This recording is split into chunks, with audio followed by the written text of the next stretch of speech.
Terima kasih. Assalamualaikum warahmatullahi wabarakatuh. Sampurasun. Alhamdulillah, selamat datang di Balai Rancage, rumah bersama untuk berbagai kegiatan, termasuk kegiatan di lingkungan.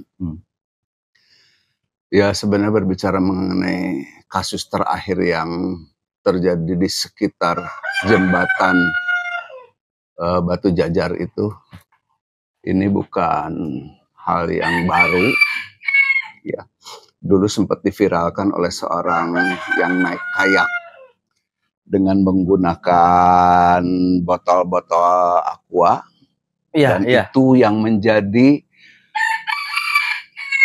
ide Bapak Jokowi menghadirkan Citarum Harum 2018. Oh, itu 2018? Iya, itu. Siapa namanya, lupa lagi ya. Itu juga problemnya itu. Nah, kalau bicara mengenai sampah sebenarnya bukan hal yang baru. Kita berbicara mengenai rentang waktu. Saya masih ingat 2013 itu tema Hari Lingkungan Hidup, karena kita baru dalam konteks Hari Lingkungan Hidup. Saya 2013 masih ingat temanya itu adalah ubah perilaku dan ubah pola konsumsi. Terkait sampah, Pak? Terkait sampah. Iya. Itu isu awalnya pemerintah memberikan tema lingkungan hidup 2013 itu karena sudah ada problem sampah di perkotaan. Solusinya adalah dua, yaitu ubah perilaku dan pola konsumsi. Nah, ini dua hal yang antara supply dan demand, kebutuhan dan supply ya, gitu, pengadaan gitu. Nah, ini antara konektivitas antara dunia industri dengan pola-pola kehidupan konsumsi itu menjadi masalah gitu. Nah, ini tidak dibarengi dengan upaya juga untuk solusi menangani sampah.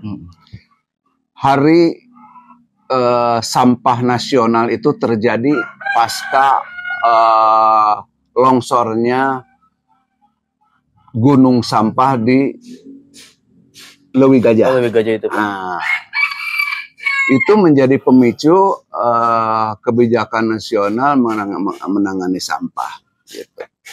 Nah, kalau mengenai kasus yang terakhir terjadi di Batu Jajar, ya itu tamparan keras bahwa statement Walhi terakhir pada saat peringatan Hari Citarum 24 Mei itu diantaranya adalah persoalan sampah yang masih belum tertangani dengan baik.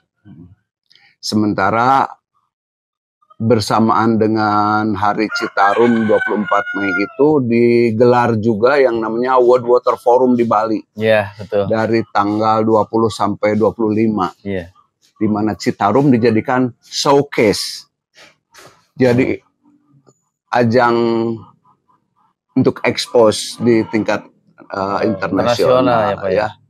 Nah, pasca beres itu Mei, kejadian sampah ini membuktikan jawabannya bahwa kita ya para pegiat lingkungan bukan hanya sekedar melontarkan sebuah kritik terhadap pemerintah, tapi juga memang realitasnya memang seperti itu. Karena klaim dari pemerintah mengenai indeks kualitas air mungkin sudah dijelaskan bahwa ada tercemar ringan, walaupun di beberapa titik masih ada indikasi tercemar berat. Nah, mengenai sampah itu sampai ada istilahnya yang menggelitik itu adalah New Asian Rabies ya. Jadi sebuah lautan sampah gitu ya. Dan ini ya sebenarnya salah satu kekuatan citizen journalism ya, bagaimana kawan-kawan dari Pandawara ya, itu bisa mengekspos kayak gitu. Padahal ya sebenarnya timingnya aja yang pasca World Water Forum dan Hari Lingkungan Hidup gitu. Inilah jawaban alam gitu. Sebenarnya bukan hanya sekedar masalahnya terjadinya sampah pada saat itu, karena pada periode minggu-minggu terakhir itu curah hujan tinggi. Curah hujan tinggi ini berdasarkan pantauan kami dari radar Santano, kami selalu ada monitoring secara instrumen cuaca gitu ya.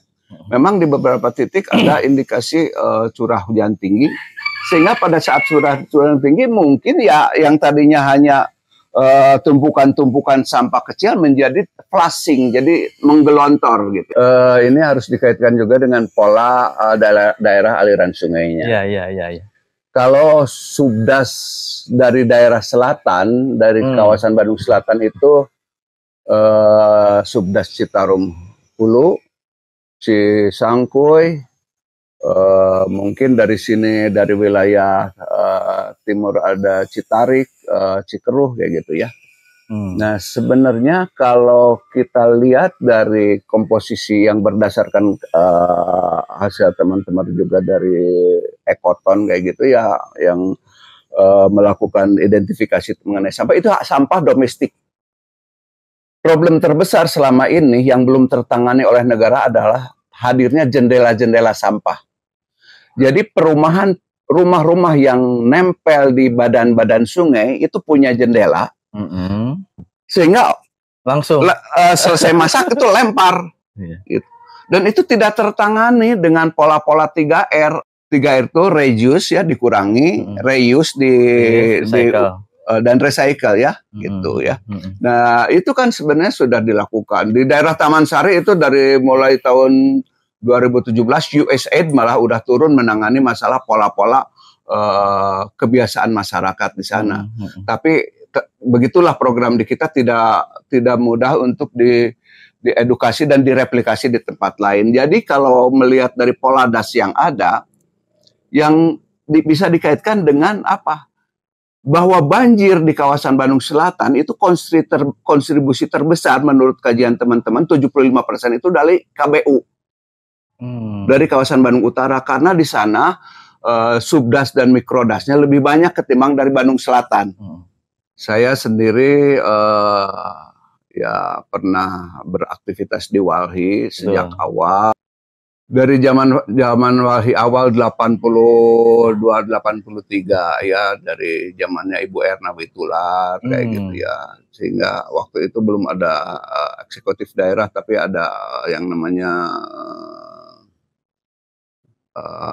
konsorsium kayak gitu ya. Jadi kita udah mulai bergerak di sana menangani masalah-masalah lingkungan kayak gitu ya. Sebetulnya sekarang saya di Majalaya punya kegiatan di Balai Rancage yang concern juga ke masalah lingkungan, dan jaga balai sendiri khusus untuk masalah peringatan dini banjir. Gitu. Majalaya udah jangan ditanya lagi, itu punya catatan panjang mengenai banjir. Nah, sehingga kaitannya antara banjir dengan luapan sampah kemarin yang di Batu Jajar itu ada kaitannya. Ya, Pak, ya? Karena apa? Ada Cidurian, ada Cipamokolan, ada Cikeruh, segala macam, dan ada Cikapundung itu melintas kota. Kalau yang di kawasan Bandung Selatan relatif tidak melintas kota, yang melintas kota cuma Majalaya aja mungkin ya. Di situ Banjaran yang notabene tidak begitu padat seperti Cikapundung misalnya. Nah, atau Cidurian kayak gitu, atau Cipamokolan. Sehingga ya volume sampah memang dari wilayah perkotaan itu lebih dominan. Karena 75% juga genangan banjir Bandung Selatan itu akibat memang suplai dari kawasan Bandung Utara yang notabene kawasannya juga udah rusak, udah kritis gitu. Sehingga bukan mau membela diri, kalau dari kawasan Bandung Selatan suplai air tidak begitu signifikan mungkin banyak, sehingga suplai sampahnya juga tidak begitu banyak kayak gitu. Ya, proses kesadaran masyarakat itu kan terkait dengan edukasi. Betul, Pak. Edukasi itu menyangkut peradaban. Lamun ti budak leutik keneh teu diajarkeun mah sulit gitu ya. Nah, karena kalau kita cuma berpikirnya membuang sampah di sungai, jangankan di sungai, di jalan aja kan kita bermasalah juga, Pak, ya. Supir angkot atau ibu-ibu lu nggak jalan gitunya gitu. Nah, itu hal-hal kecil kayak gitu. Sehingga kalau misalnya dikaitkan dengan kenapa misalnya sekarang terjadi horor sampah Citarum, itu horor sampah Citarum itu merupakan akumulasi dari horor sampah Cikapundung, horor sampah Cidurian, horor sampah Cipamokolan kayak gitu. Karena di wilayah-wilayah itu coba lihat di misalnya di perbatasan antara ini di Citarik aja Pak sama Pak. Citarik kan, Citarik di situ kan. Terus juga di Cikapundung yang perbatasan dengan STT Telkom. Notabene di situ ada yang namanya Science Center. Science Center kan, tapi di situ ada sampah kayak gitunya. Sehingga ya itulah problemnya. Nah, upaya-upaya misalnya dengan ada jaring segala macam itu ini, bahkan cenderung itu jadi problem yang tidak terselesaikan, sehingga memang ke depan pemerintah akan lebih tegas lagi bahwa zero TPA. Mulai TPA deh gitu. Langkah ke depan mah itu. Gitu. Sekarang TPA yang ada aja sebenarnya Logok Nangka yang sekian lama sudah terbangun itu belum beroperasi gitu. Jadi dilematis pertama. Yang kedua sistematika edukasi. Dari rumah sudah diajarkan misalnya 3R itu ya, pilah, pilih, olah. Dipilah mana yang bisa dijual ke bank sampah, dipilih mana yang bisa untuk recycle, organik ya Pak ya, organik segala macam, mana yang diolah kayak gitunya segala macam. Prakteknya itu tidak mudah karena apa? Mungkin untuk populasi zaman akin ini orang, ya, imah, ayah balong, ayah jarian teh wadah runtah kan, nggak gali tanah kan, nggak gali tanah dikubur jadi kompos. Dan saat itu can ayah plastik itu jadi bungkus maka dadaunan segala macam kayak gitu. Jadi masih bisa teratasi. Sekarang dengan kondisi populasi yang meningkat, kepadatan penduduk sulit. Jangankan untuk olah sampah, untuk membuat bank sampah aja itu sulit lahannya, gitu. Untuk membuat septic tank komunal sulit, sehingga nya juga tetap dibuang ke sungai. Yang problem Citarum bukan hanya masalah sampah tadi, tapi juga pencemaran domestik itu dari mulai tinja gitu ya. E. coli, dan itu penyebabnya E. coli segala macam juga pencemaran akibat limbah domestik itu deterjen, paracetamol segala macam, sehingga problemnya berat kayak gitu. Nah, terkait dengan sampah tadi ya upayanya adalah zero waste itu mulai dari sumbernya, dari rumah. Gitu. Kalau di sini oke lah, saya punya sampah diolah untuk pakan ternak, yang organiknya bisa untuk media tanam, sisanya kita sodakohkan. Yang plastik-plastik yang bisa itu kita sodakohkan aja. Kalau kita nggak bisa ngolah, yang lewat kan suka ada bapak-bapak yang bawa karung, bikin gitu. Kardusnya bisa dikumpulkan, bisa kita bayar listrik sebulan dari kardus yang kita kumpulkan dan kertas. Nah, ya kaca-kaca beling mah ulah dialungkan karunya kayak gitu. Ya dikaitkan dengan ini, jadi polanya memang harus zero sampah itu dari sumbernya, mulai dari rumah gitu. Awal apa ya? Jadi yang dibuang itu adalah residu. Residu itu nutup bisa diolah, nutup bisa sama sekali sudah tidak bisa di recovery lagi gitu. Ya, walaupun sebenarnya daku teknologi mah kabeh bisa jadi paving block, bisa jadi naon kayak gitunya. Banyak kayak gitu kalau kita mau belajar, dan banyak studi yang sudah dilakukan oleh teman-teman.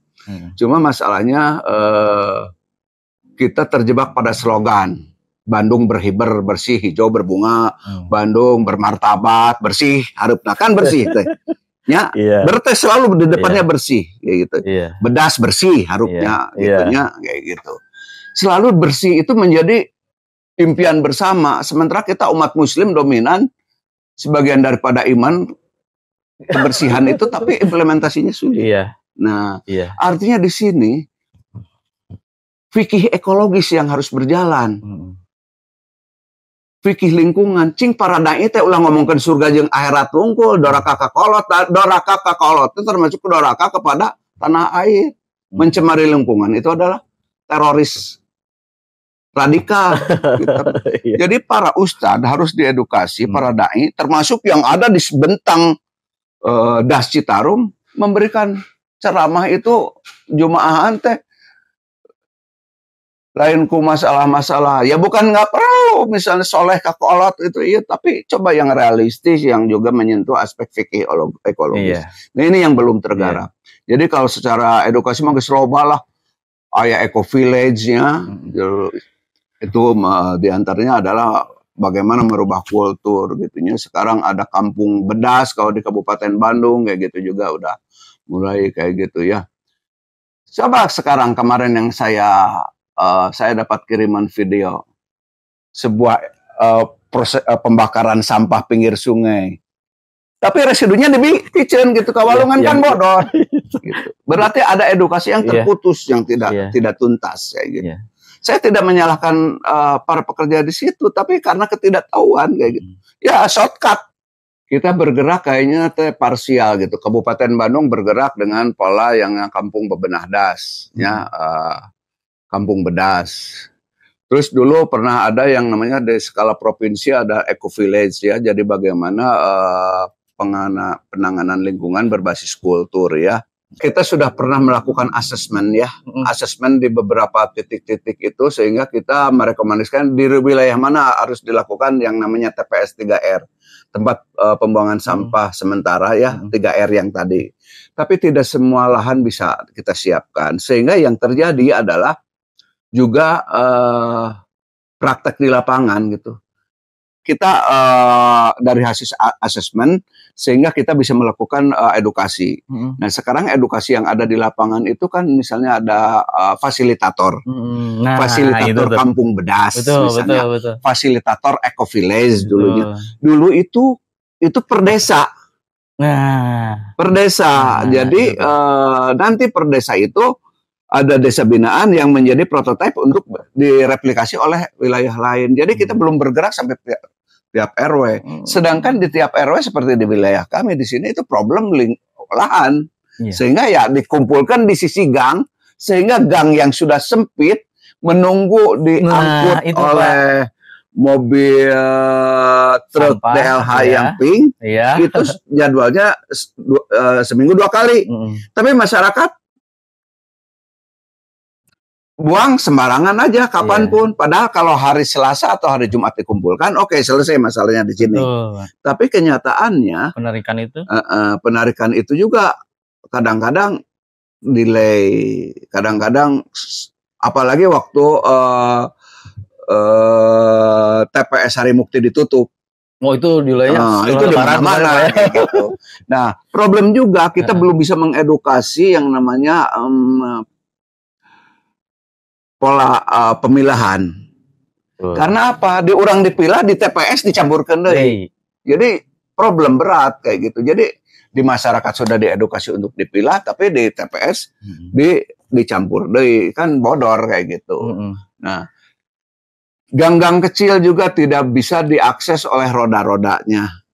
Sehingga masyarakat yang numpak motor luang sisi jalan kayak gitu. Nah itulah kayak problem. Pasar Pak, sering kita lihat tuh Pak di pasar Pak. Karena yang jualan di pasar itu ditumpukinya di pinggir jalan tuh Pak. Akhirnya masyarakat yang jarang tertarik, ya udah ditumpuk di sana. Ikutan nimbrung ke sana. Iya, kayak di Pasar Kosambi kalau di kota Pak ya, tumpuk. Balena di sini juga. Tumpuk gitu. Nah, peran pemerintah itu Pak. Itu ada nggak sih gitu gregetnya gitu? Apakah ada kritik dari pihak aktivis sudah sering mendengar yang namanya studi banding? Betul itu tuh Pak maksudnya.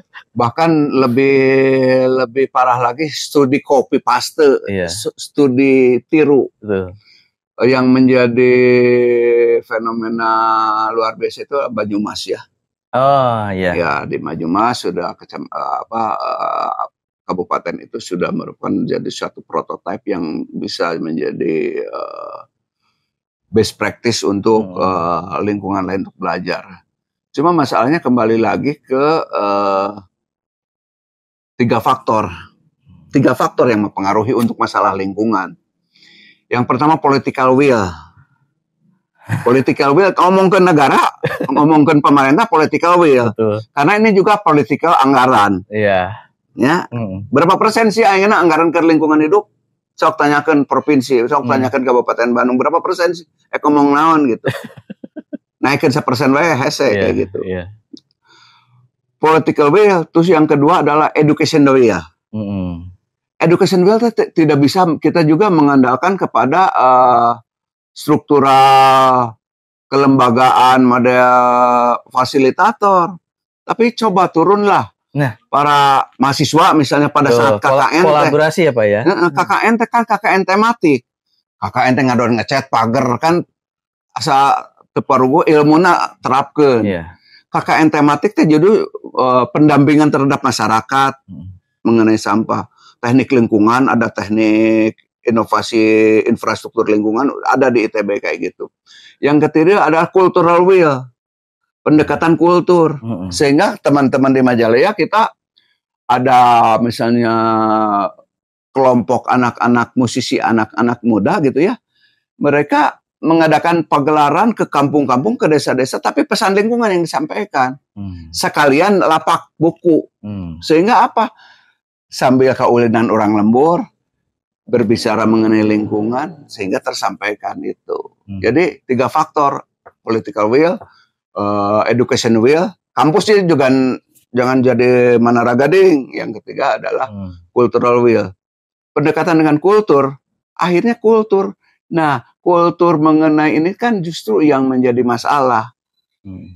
Kalau kasus kejadian di Batu Jajar kemarin itu adalah bukan masalah teknis tapi masalah sosial. Masalah sosial kultur. Nah, Citarum Harum punya enggak yang namanya blueprint mengenai pendekatan budaya untuk masalah itu. Jangan cuma berpikir masalah engineering, teknologi. Langkah pertama kita harus yang namanya menjadi slogan Hari Citarum yang dilontarkan oleh Wali adalah zero tolerance policy. Jadi kebijakan tanpa toleransi. Kenapa? Kalau selama ini sudah hampir 7 tahun Citarum Harum berjalan, kasus kemarin itu merupakan sebuah indikasi bahwa itu Citarum Harum gagal mengenai mengatasi sampah. Bukan gagal mengatasi hadiran sampah, tapi gagal melakukan edukasi terhadap masyarakat. Ya, berarti partisipasi publik tidak banyak dilibatkan dalam proses penanganan lingkungan di Citarum Harum. Nah, zero tolerance policy yang pertama adalah di daerah-daerah yang misalnya ada pemukiman padat, lakukan razia terhadap jendela-jendela sampah di rumah-rumah. Gitu. Mun perlu tutup permanen. Karena apa? Kecuali kalau dia ada komitmen tidak membuang sampah, tapi kan kita tidak bisa. Pendekatan regulasi juga kurang kumaha gitunya. Yang nanya tadi kalau mengatakan regulasi Perda K3 kurang kumaha, setiap membuang sampah didenda 2 miliar. Ya. Ngajeblak eta teh dirplangnya. Ya. Itu kan hanya jadi jargon, jadi bebegi gungkul. Karena apa? Tidak tersentuh. Iya. Bahwa efek jerahnya mungkin nggak pernah ada. Iya. Aya teh ayeuna kasus paling ayeuna Anda jangan membuang sampah karena dipantau oleh CCTV. Iya. Nah, kalau ini Anda akan diekspos di media sosial kan kayak gitu. Horor sampah di Batu Jajar itu adalah sebenarnya akumulasi saya bilang dari horor sampah di wilayah sebelumnya. Horor sampah di Cikapundung pernah dengan Kang Bohim dari Ekolingnya di Cigadung. Itu seandainya 10% aja misalnya di pemukiman sepanjang Subdas Cikapundung itu membuang sampahnya ke sungai, itu menjadi horor di Cikapundung. Iya. Kayak gitu. Nah sekarang apalagi mikrodasnya banyak seperti itu, sehingga ya memang peranannya harus memang seperti Akang bilang, pendekatannya adalah eksekusinya dari tiap RW. Yeah. Jadi asesmennya harus di tiap RW, volume sampah yang dihasilkan berapa, dan nggak bisa dengan hanya sekedar pilih olah, tapi juga menyiapkan infrastrukturnya dari mulai pengangkutannya, roda sampahnya, sampai ke truknya. Kalau zamannya BUDP, Bandung Urban Development Project, kita punya kompaktor truk. Jadi truk yang seperti di luar negeri. Yeah. nggak seperti sekarang masih tene ngacai di jalan bararau kan, cai lindinya kan kayak gitu. Dulu zamannya Ibu Sutikni Utara BUDP modern, Pak, ya? itu udah kompakter truk, jadi kedap, sehat. Oh, pernah, Pak? Sekarang memang di zaman Ridwan Kamil ada beberapa unit, hanya tapi di kota, Pak.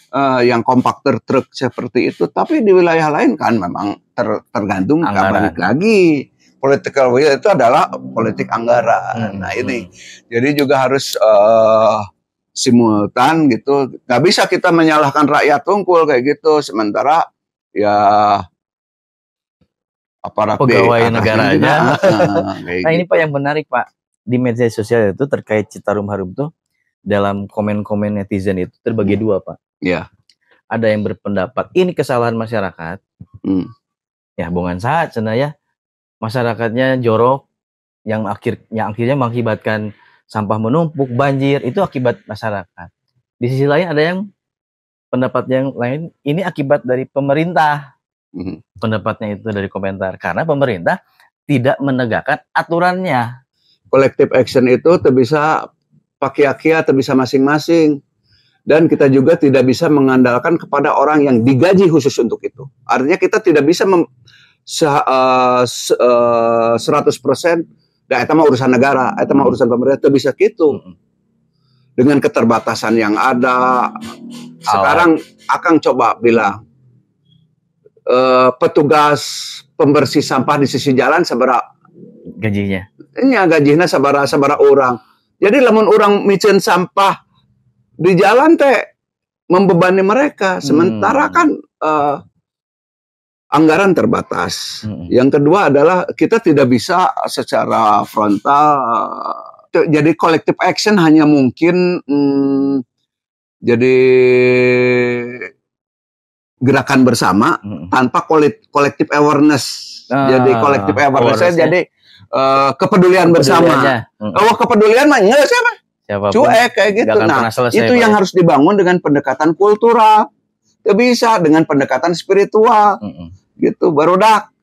Ya, micen runta ulah di mana wae. Ayeuna anak saya misalnya baheula teh SD beres dahar permen ulah dipicet pesakan. Jadi baik sekolah teh metet teh cangkang permen kayak gitu.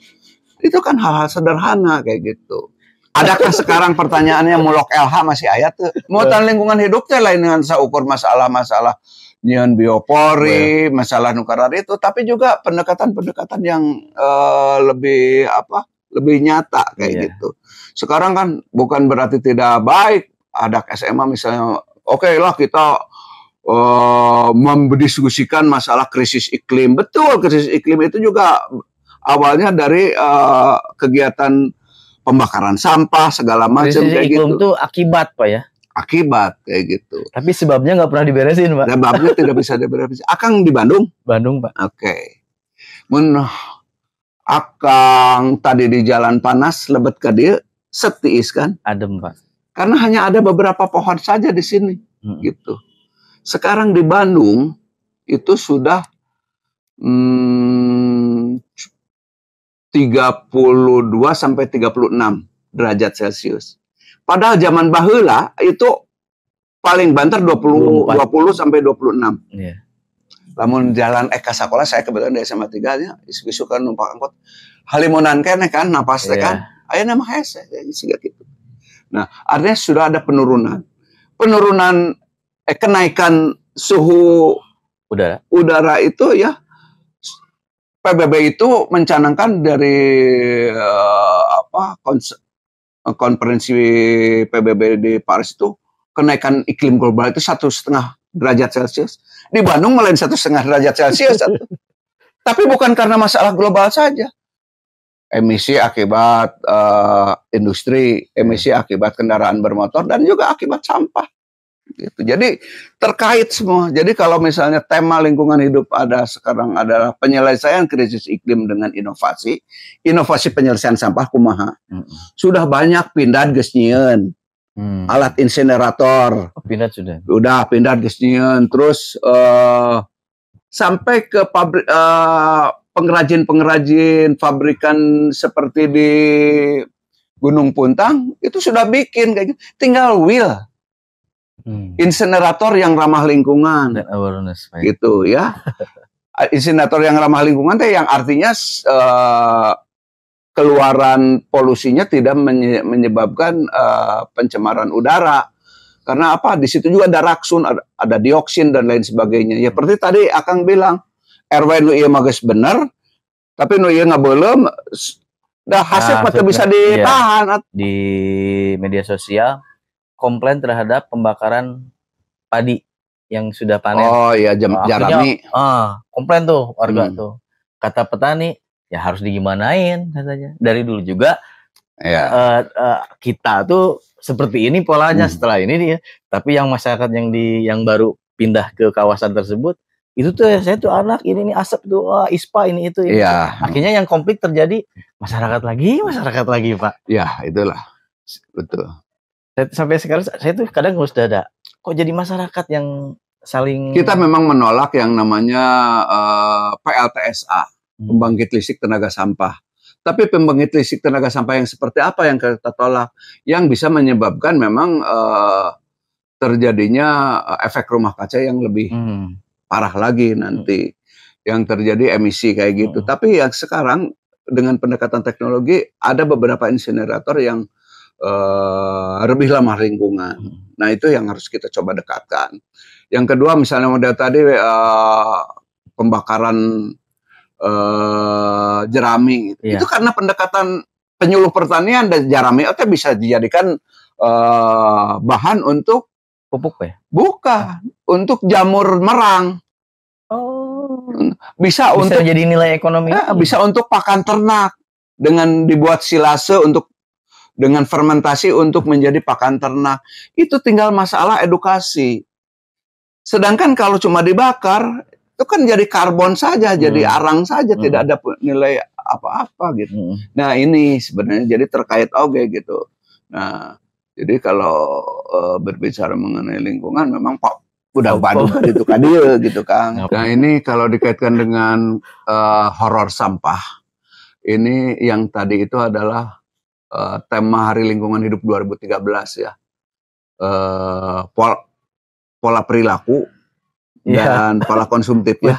Nah, pola perilaku dan pola konsumtif itu kan aspek kebudayaan yang menjadi problemnya kayak gitu. Kita tidak bisa membenturkan antara modern dengan tradisional karena apa?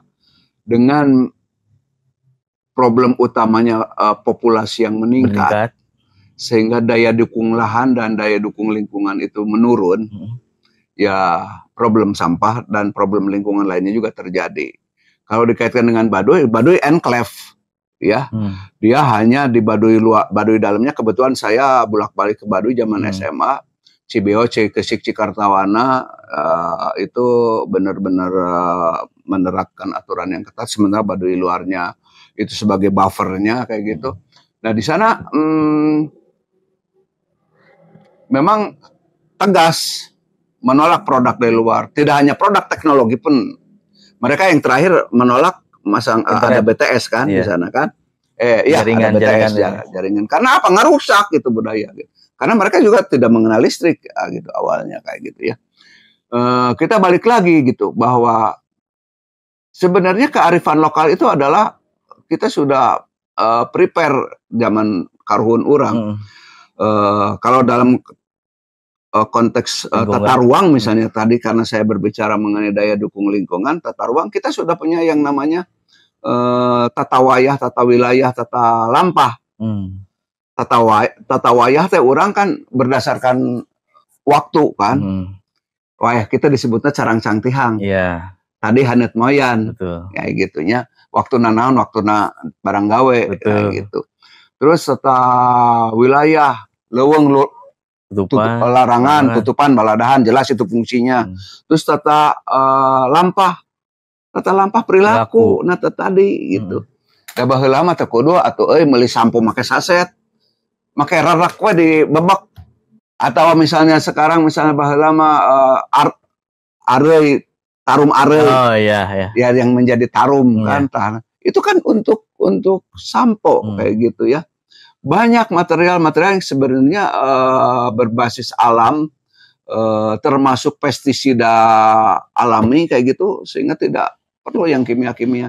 Nah sekarang kalau kita mau balikan ya kembali lagi kita pendekatan kultural kayak gitu, menyelamatkan lingkungan salah satunya adalah dengan pendekatan budaya. Kita sudah sekian lama ternina-bobokan dengan racun media dijejali dengan gaya yang cantik pakai sabun Lux, sekarang misalnya pakai rarak. Nah, iya, gitu. iya. Itulah sebenarnya yang harus kita coba kembalikan untuk mereduksi horor sampah, karena bukan anti modern, Pak ya. Bukan anti modern, problemnya kan kemasan yang menjadi masalah. Ai bahla mararak mah teu make kemasan, tinggal atau daun dirabut bebek. Jadi atau bagaimana fungsi cangkang jengkol. Cangkang jengkol teh ayeuna eta anti ketombe segala macam dan rambut bisa tetap hitam kayak gitu. Jadi banyak kalau kita gali. Jadi secara tata ruang kan gawir awian, lagok balongan, sampalan sawahan, basisir pulasara, itu land use berdasarkan kearifan lokal. Kalau itu kita tetap jalankan, tidak akan terjadi bencana. Gitu. Akhirnya makan ranca ekek jadi perumahan. Gitu, Bojong Soang jadi kota kayak gitu. Padahal itu land use toponimi itu berdasarkan fungsi. Kita memang wilayah kolonial Belanda. Tapi Belanda teu eleh geleng, walaupun Belanda teu boga gunung. Belanda mah Nederland di bawah permukaan air laut. Tapi Belanda memanfaatkan kepakaran orang-orang Jerman. Itu Jung Hun, terus Bosha, segala macam itu orang Jerman, bukan orang Belanda. Bukan Belanda ya. Sehingga arsitektur landscape-nya itu arsitektur Jerman yang punya gunung. Sehingga kalau berarti Pak. Kalau jalan di Jalan Otista ke arah selatan kelihatan Tangkuban Perahu, ke arah utara ke arah selatan kelihatan Malabar, ke utara kelihatan Tangkuban Perahu. Jadi bagaimana landscape gunung itu menjadi side plan kota, gitu, menjadi landmark kota. Jadi mau jalan teh mau linglung, lantaran geus puguh, itu ada landmarknya. Jadi bagaimana positioning kadang-kadang orang soknya, ya jalan nah di itu puncak gunung, di puncak gunung. Itu memang dibuat seperti itu, tidak sembarangan kayak gitu. Jadi bukan berarti mereka ini, karena mereka sebenarnya Belanda menggunakan orang-orang arsitektur dari Jerman itu. Dari Jerman, termasuk arsitektur hutan ya. Ya kan botani kan kalau Jung Hun itu. Kan? Jung Hun maupun itu kan botani kayak gitu. Jadi bisa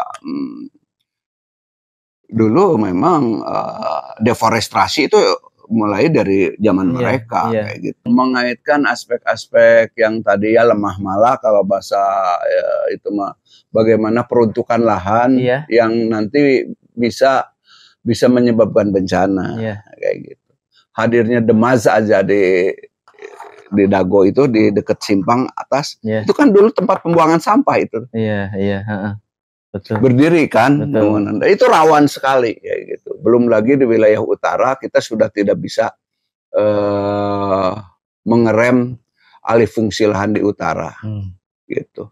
Nah sekarang juga di selatan juga udah mulai terjadi ekspansi kayak gitu. Artinya kalau mau menyelamatkan cekungan Bandung, sekarang benteng terakhirnya ada di kawasan Bandung Selatan. Utara mah geus hese diomean. Gitu. Selatan mah secara pemerintahan mungkin hanya Kabupaten Bandung yang dominan. Tapi di utara aya KBB, aya Kota Bandung, aya Kabupaten Bandung kayak gitu ya. Sulit koordinasi kayak gitu. No itu mere izin kayak gitu kan. Walaupun sudah ada Perda KBU dulu, tapi dengan Undang-Undang Cipta Kerja yang dikeluarkan di rejim ini itu tidak berlaku akhirnya. Gitu. Bertebaran aja sekarang seenaknya kayak gitu. Sehingga kasus yang terjadi banjir Cilengkrang, banjir Pasteur segala macam itu waktu tahun 90-an lah. Yang daerah banjir itu terkenal tuh Ranca Ekek, ya. Balenda. Sesuai dengan namanya ya. sesuai dengan wilayahnya memang Dayakolot. itu memang daerah Cuma 2 titik itu. Daerah parkir air ya. Iya, cuma 2 titik. Masuk ke 2000. Terakhir tahu nggak kalau Gedung Sate juga kebanjiran? Iya tahu, masuk. Kan itu Cikapayang kan di situ. Semua. Cikapunung yang terakhir. Masuk ke kantor ke kantor kayak gitu kan itu PLN ya Pak ya. PLN, gedung PLN gitu. Itu. Menyerahkah pada regulasi, pada kebijakan, kepada perilaku masyarakat, atau perbaikan, atau mulai dari diri? Butuh gebrakan apa sih Pak? Sebenarnya tetap kuncinya dari siapa gitu Pak? Kita butuh yang namanya strong leader. Strong leader itu lain tirani. Tapi seperti saya katakan tadi bahwa untuk Citarum Harum saja kita melontarkan sebuah statement bahwa zero tolerance polisi. Tidak ada toleransi lagi. Yang membuang limbah, law enforcement-nya jelas, penegakan hukumnya jelas. Yang membuang sampah juga sama. Kayak gitu. Tanpa zero tolerance polisi, tidak akan selesai. Anu ngaruksak leuweung, hukum. Urang lamun kene masih kene abu-abu mesti negosiasi. Judulnya kan kamari pengendalian pencemaran dan kerusakan Citarum, pengendalian kan, lain penghentian kan. Coba lamun penghentian. Nah sekarang udah menjelang bulan-bulan terakhir sampai Maret, April, Mei, Citarum Harum selesai, gitu ya. Itu harus dibuktikan bahwa zero tolerance polisi itu adalah suatu langkah yang tidak bisa ditawar lagi. Lamun masih bisa negosiasi, ayeuna di beton, isuk dikocorkeun deui kayak gitu. Sulit kita bisa menyelamatkan lingkungan Cekungan Bandung. Selamat Hari Lingkungan Hidup 5 Juni kemarin kita berbicara dalam skala mikro Kabupaten Bandung, Cekungan Bandung seperti apa tantangannya, tantangan sampah, tantangan air, kemacetan, tantangan tata ruang, tantangan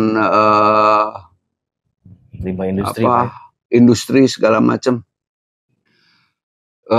Secara regional tantangannya adalah indeks kualitas lingkungan hidup Jawa Barat itu masih di posisi bontot, ketiga terakhir dari jumlah.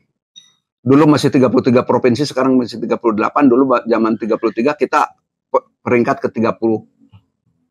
Indeks kualitas lingkungan hidup yang terdiri dari indeks kualitas airnya masih bermasalah, indeks kualitas udaranya, pencemaran akibat industri, PLTU maupun pabrik-pabrik, PLTU captive, maupun indeks kualitas tutupan lahan kritis juga belum terselesaikan. Di antaranya itu yang menjadi masalah.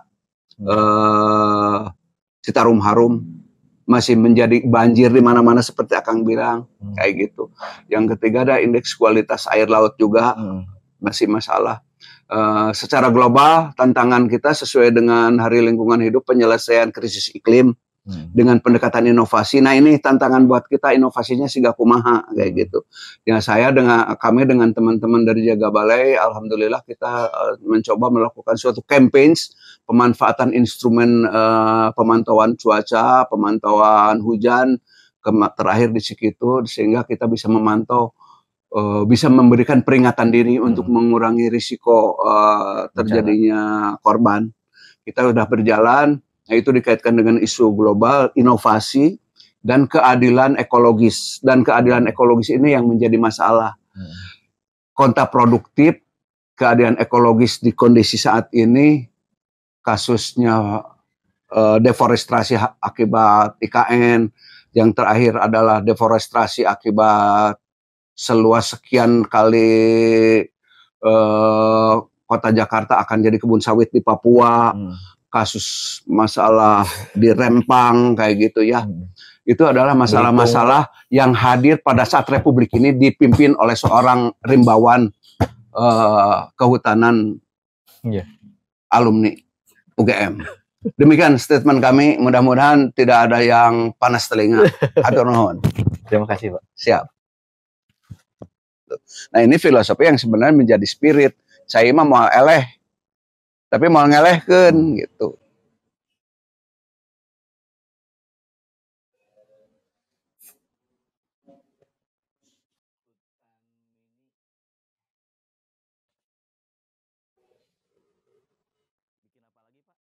Ya itu kan water for share prosperity kan, water forum kayak gitu. Bagaimana air menjadi untuk berbagi kemakmuran. Kemakmuran buat siapa? Buat Aqua, buat Danone, buat para kapitalis. Karena ya itulah permainan mereka gitu.